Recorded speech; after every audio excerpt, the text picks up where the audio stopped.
welcome to the HR Talk series by CVR, where we come to know about the recruitment from the recruiters itself. Continuing with the series, today we have with us Mr. Ramit, campus recruiter and assistant communication trainer at Collabera, an information technology company. Welcome, Mr. Ramit. Thank you, Aditi. Please tell us something about your journey. Sure. First of all, I would like to congratulate you and the team at CVR for a wonderful initiative. Talking about myself, I started out in 2017. I graduated from Delhi University, specializing in human resources management and communicative English. After that, my first corporate job was with Vivo Mobiles India Private Limited, the smartphone company. And I worked there for about 15 to 16 months in the field of HR itself.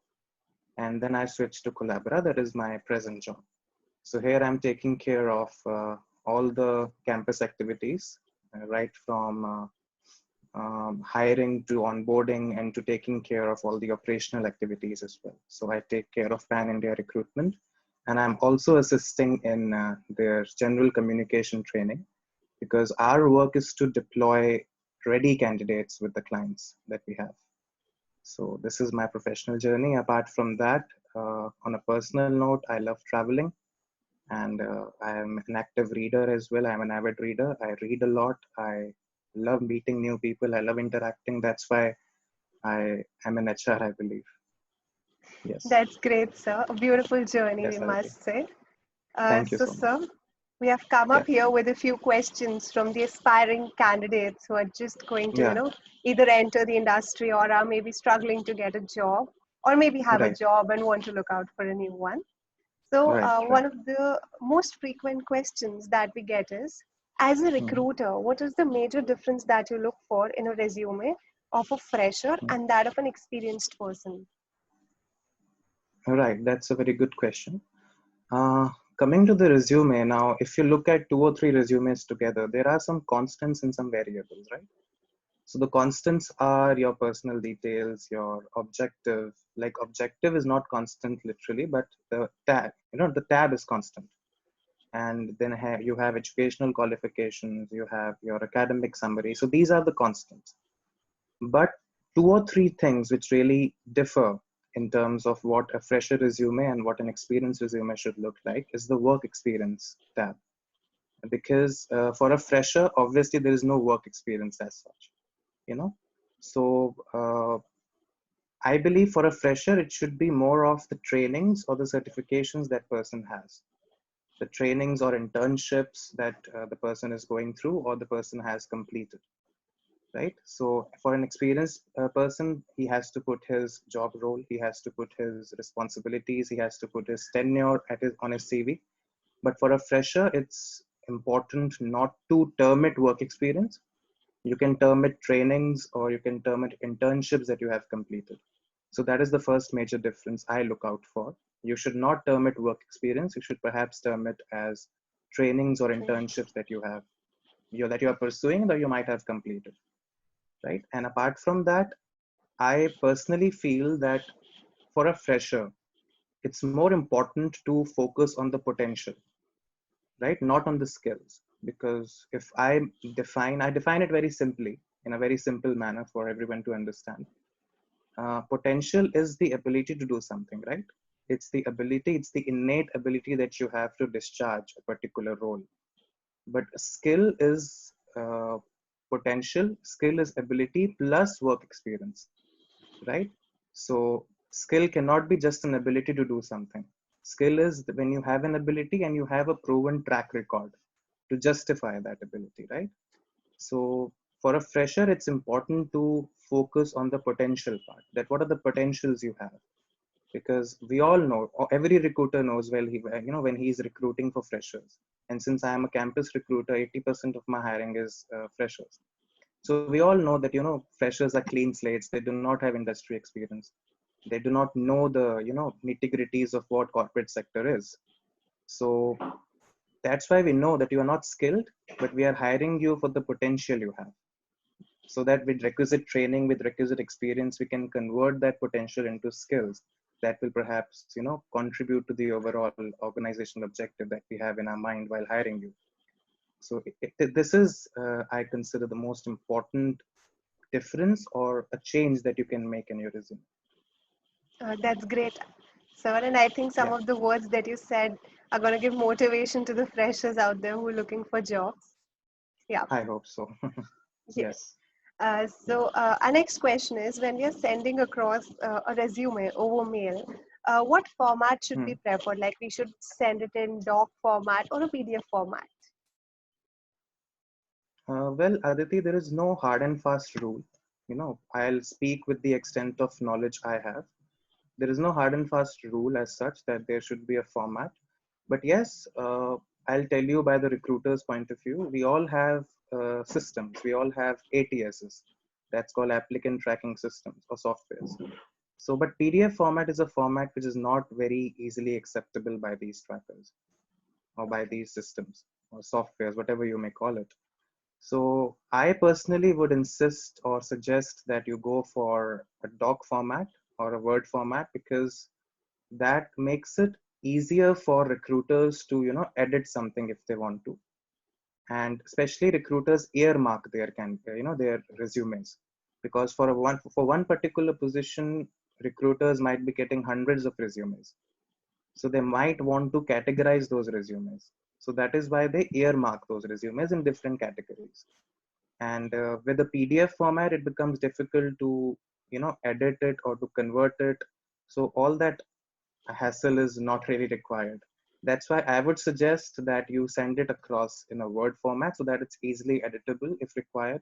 And in some cases, Aditi, I'll tell you by my personal experience, some recruiters might also go ahead and make some corrections, you know, because this is a case when there might be a spelling error, there might be a slight lack of, or a, wrong observation here and there. You might just miss a few spellings, or there might be a grammatical error on the surface. So before forwarding the resume to and I might have liked my interaction with you, I want to take you ahead. I just don't want to reject you based on that grammatical error or that spelling error. But before passing on that resume to the person who will eventually select you or the person who will eventually interview you for the role, I will edit it myself rather than calling you and asking for a updated resume. So recruiters, now these are very rare occasions, but it might happen that they might want to rectify an error which is quite visible on the surface, right? So I would personally suggest to go ahead with a Word format. I think this was a totally different point of view that we'll Yeah. come to know, because if I consider a normal person like me who's applying for a job, we'll prefer a Hmm. PDF format because the format in which we are putting up things remains the same in that. So that Right. is a totally new insight that we are getting here. Yeah.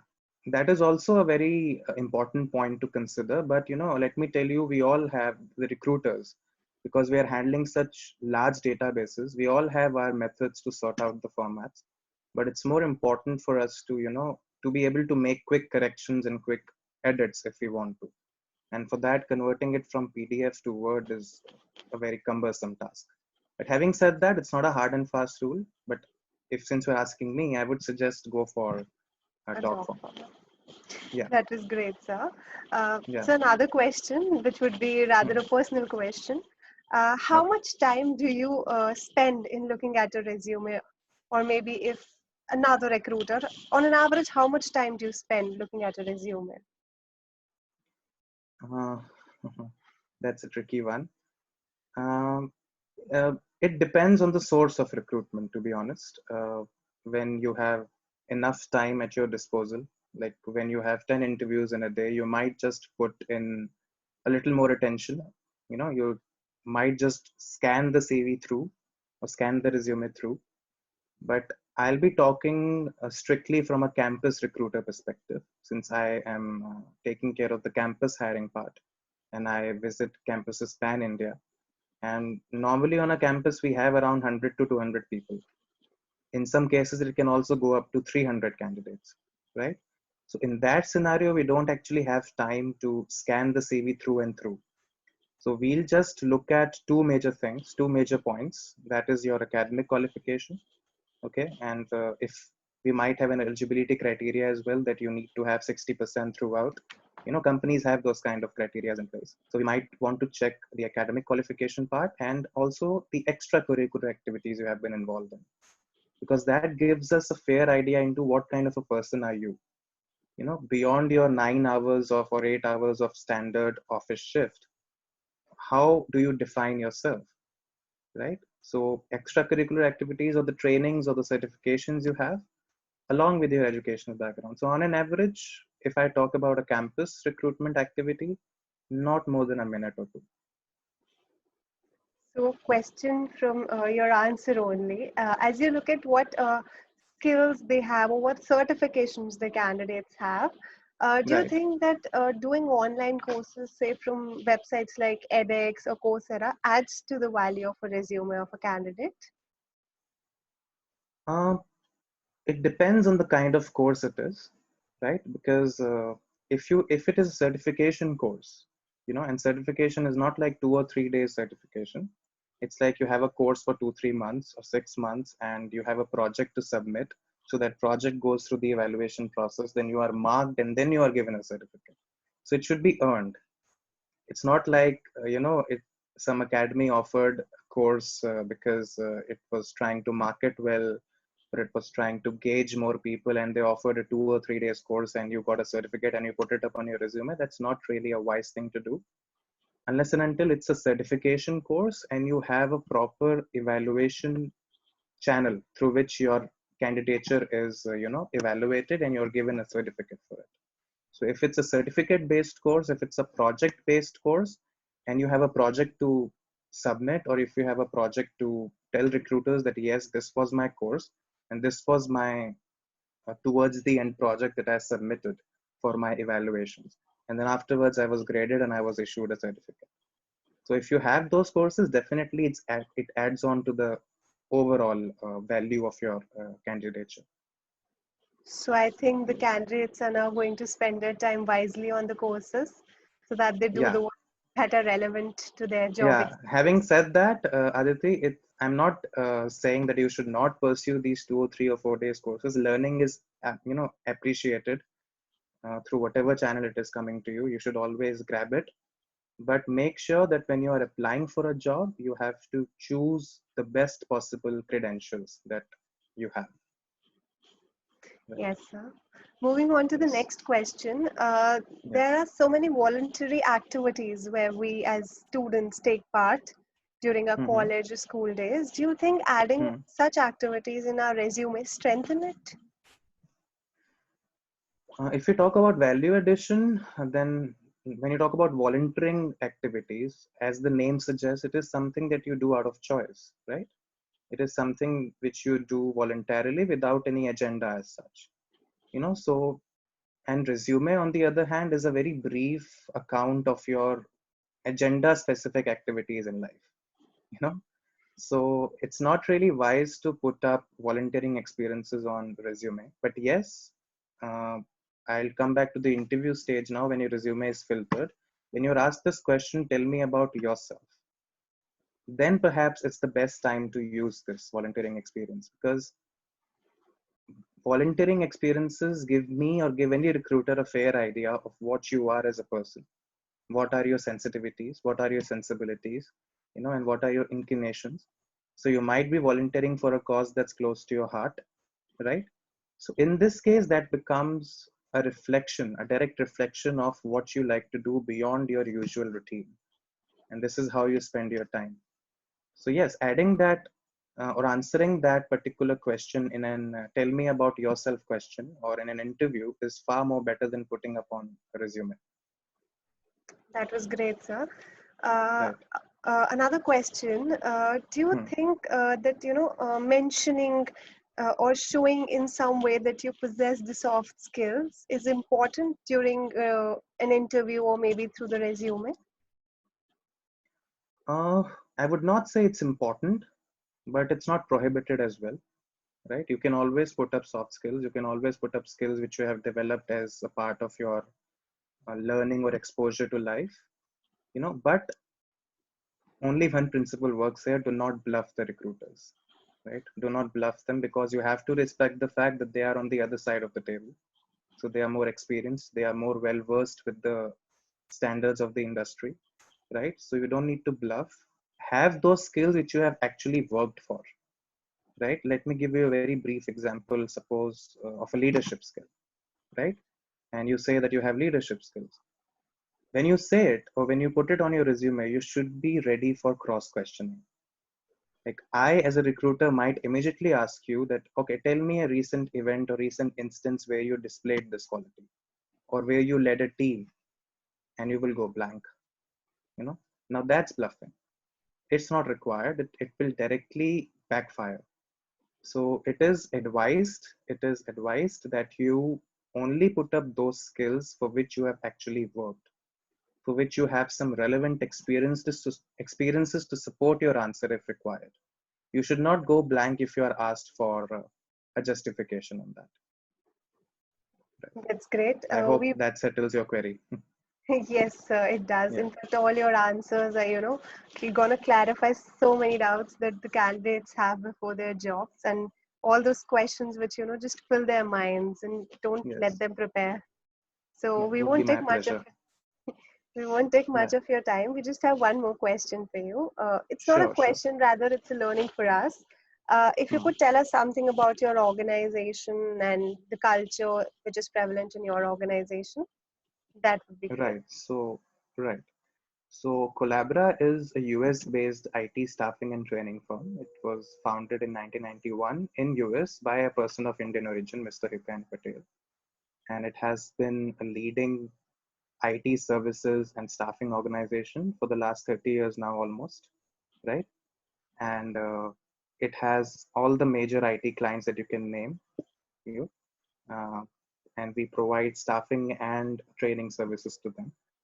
And I can tell you about the project I am specifically hiring for. So we are basically hiring freshers from the college, right, from various campuses pan India, and we train them in technical and communication skills, and we get them deployed with the client after their normal, protocols of evaluation and all that. So for us, we look for candidates first of all who are energetic, right? They should have a lot of enthusiasm. It should not be like they have been pushed into engineering and they just have to do a job somehow to prove a point. They should be really interested in what they do, right? First of all, and they should be able to display that enthusiasm and that sense of interest. And second, they should be flexible.